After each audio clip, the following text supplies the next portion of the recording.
안녕하세요. 광교공입니다. 전세에 대해서 잘 아시는 분도 있겠지만은 사실 요즘 젊은이들 중에는 전세를 잘 이해 못 하시는 분들도 있습니다. 전세는 우리나라에만 있는 독특한 임대차의 일종입니다. 다른 나라에는 없습니다. 그래서 이제 잘 모르는 외국인들은 전세를 설명해 주면 돈 맡기고 살다가 나갈 때 돌려받으니 임대료 이거 공짜로 사는 거 아니야? 이렇게 생각하시는 분들이 있습니다. 내국인들 중에도 이렇게 생각하시는 분들이 있습니다. 그래서 전세를 더 선호하는 분들도 있는데 사실은 전세가 세입자에게 이익이 되는 거는 아니었습니다. 지금까지는. 전세는 임대차이면서 사금융 성격이 있습니다. 그 보증금에 대한 이자가 사실은 인제 임대료에 해당되는 거죠. 근데 인제 은행에서 대출을 받으면 은행 마진이 있죠. 그러니까 인제 예금자와 대출자 사이에 은행 마진이 있습니다. 근데 인제 전세는 집주인과 세입자의 인제 직거래이기 때문에 사실은 서로 이익이 되는 면도 있습니다.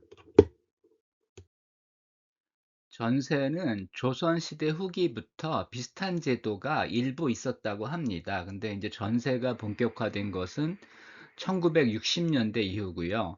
우리나라가 이제 경제 개발 계획을 시작한 이후 정부가 경제 성장을 위해서 가계 대출을 억제하고 기업의 대출을 몰아줬습니다. 그래서 IMF 전에는 개인이 대출을 받기가 되게 어려웠습니다. 그러니까 가계 대출이든 주담대든 받기가 상당히 어려웠습니다. 그리고 인제 주택담보대출을 받으려면 그래서 인제 내 집 마련 주택부금 같은 게 있어야지 대출이 가능했습니다. 그래서 저도 처음에 집 살 때 내 집 마련 주택부금을 통해서 대출을 받은 적이 있습니다, IMF 전에. 따라서 하여튼 IMF 전에는 개인이 주택담보대출을 받는 게 거의 불가능했습니다. 그래서 인제 주택 구입 시 인제 과거에는 거의 인제 주택이었는데 아파트가 아니라 일부 방을 세입자에게 인제 전세를 줘서 자금을 조달하기도 했습니다. 실제로 인제 저희 누나네가 집을 살 때 제가 전세로 들어가서 인제 방을 임대해서 산 적이 있습니다. 근데 단지 임대한다는 그런 성격도 있었지만은 저희 누나가 인제 집을 사는데 자금이 부족해서 저에게 인제 일부 자금을 융통하는 수단으로 서로 윈윈하는 그런 경험이 있습니다. 전세의 장점은 임대인 입장에서 대출 받으려면 서류도 많고 굉장히 까다롭거든요. 요즘은 많이 쉬워졌지만 옛날엔 훨씬 더 까다로웠습니다. 그래서 복잡한 대출 없이 임대 계약서 하나 쓰고 서로 돈 주고받습니다. 그래서 인제 쉽게 자금 조달이 가능했고요.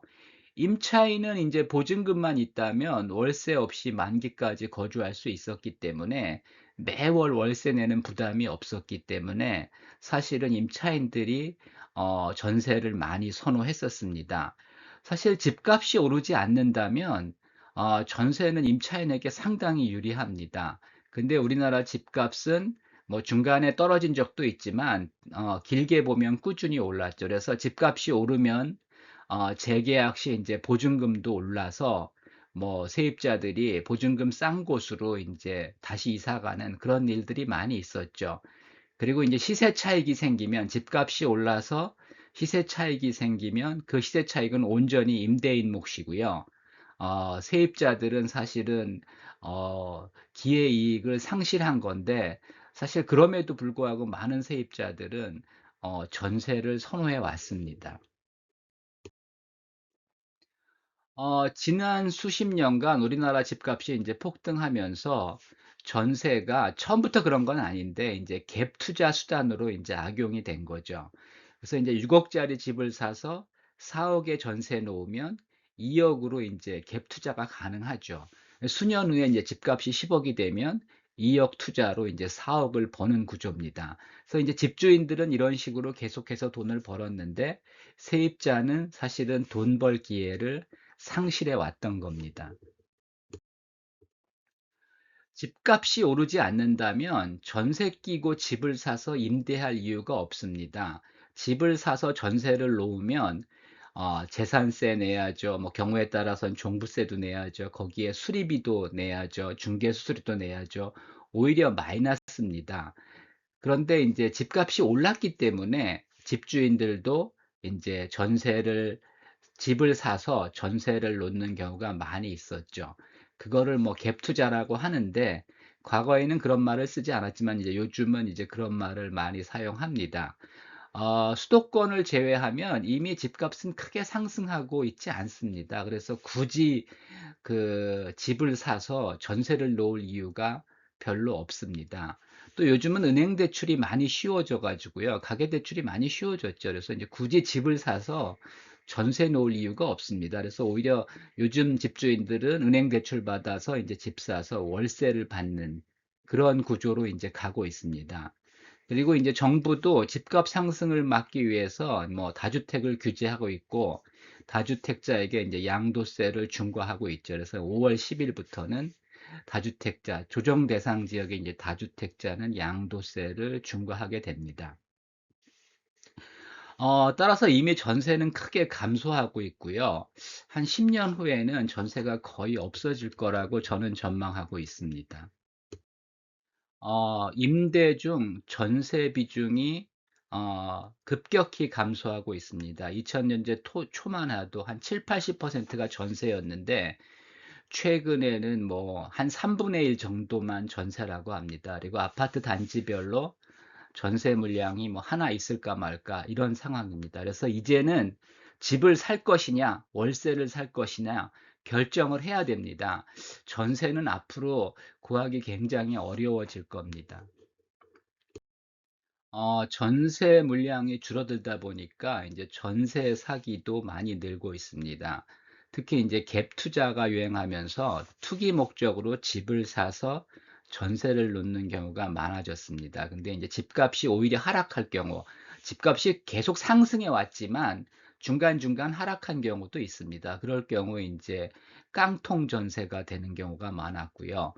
그 집주인이 갭 투자 실패 뭐 인제 처음부터 사기인 경우도 있지만 대개는 인제 집주인이 처음부터 사기가 아니라 집주인이 인제 갭 투자를 한 건데 그 갭 투자가 실패하면서 깡통 전세가 되고 세입자의 인제 보증금 손실로 이어진 경우가 훨씬 더 많습니다. 물론 뭐 요즘은 그냥 의도적으로 사기를 치는 사람들도 있지만 대개 인제 전세 사기는 처음부터 사기라기보다는 집주인의 갭 투자 실패가 어 세입자에게 인제 사기가 되는 경우가 더 많습니다.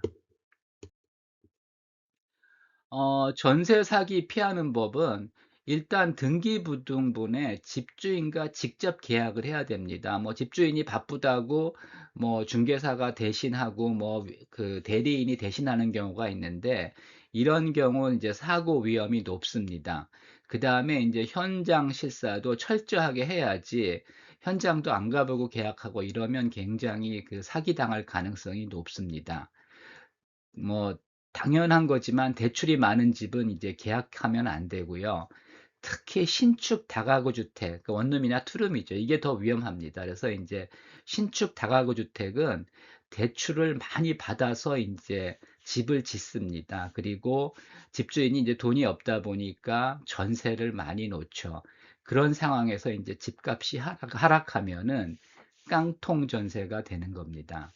그리고 인제 다주택 집주인이 더 위험합니다. 오히려 집 한 채 가지고 있는 분들은 그렇게 그 집을 포기하지 않기 때문에 위험하지 않습니다. 근데 인제 그 다가구 주택을 여러 채 가지고 있는 전문적인 갭 투자자들이 있습니다. 이 사람들이 더 위험합니다. 부동산에 가면은 집주인이 뭐 "이런 주택이 몇 채 있어요. 부자예요." 이렇게 얘기를 합니다. 근데 인제 그런 사람들이 대개는 전문적인 갭 투자자고 더 위험합니다. 그다음에 아파트보다는 빌라나 오피스텔이 더 위험합니다. 그거는 빌라나 오피스텔 같은 경우는 전세가가 매매가보다 더 높은 경우가 많기 때문에 그렇습니다. 그래서 그 빌라나 오피스텔을 전세 계약을 할 때는 주변 시세를 잘 알아보시고 전세가가 너무 높으면 계약하시면 안 됩니다. 참고하시기 바랍니다.